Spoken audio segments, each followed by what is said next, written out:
Fraud is an equal opportunity crime. It goes up when the economy is good, and it goes up when the economy is bad.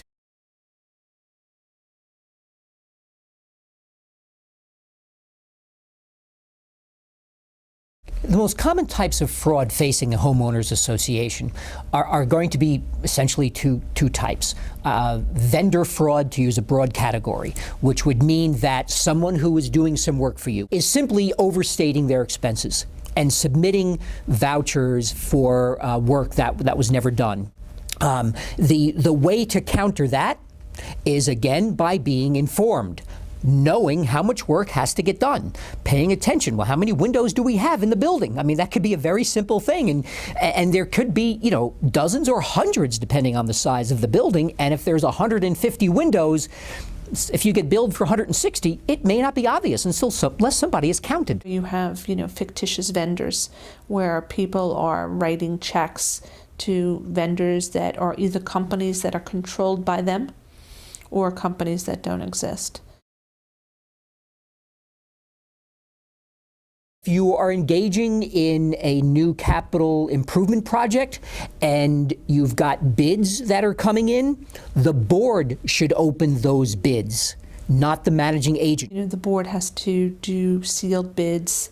They need to go out and seek some of their own vendors to bid against, you know, vendors that management brings in or other board members bring in.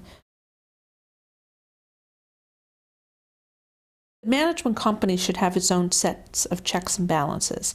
Typically, or what should happen, is that the person who's signing the checks and doing the accounts payable, there should be a different person doing the bank reconciliations.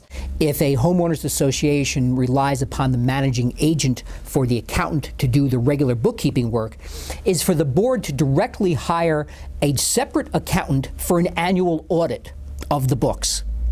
That way, that second accountant reports directly and solely to the board of directors of the homeowners association and become a counterbalance for an accountant whose primary responsibilities and duties are to the managing agent.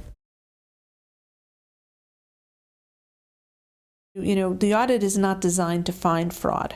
An audit is designed to state whether or not financial statements are fairly stated. And we're supposed to have a meeting before we go into the audit to talk about where fraud could occur and how we're going to audit with an eye towards whether or not fraud could exist in the environment. If you're a member of the board of directors of a homeowners association, you are the custodian of the funds of that homeowners association. It's not your money, okay? And your obligation as a fiduciary to the other members of the association is to care for their well-being and for their financial security. I do not think a board, when faced with strong evidence of a fraud, can decide in and of itself whether or not to proceed without consulting back to the home ownership. It's their money. You know, the board has an absolute responsibility to have that information at their fingertips, because even not just from a fraud standpoint, but you can't possibly manage a business without having financial information. The reasons why people steal will change based upon the economy. Who steals may change based upon the economy, but fraud is an ever-present risk.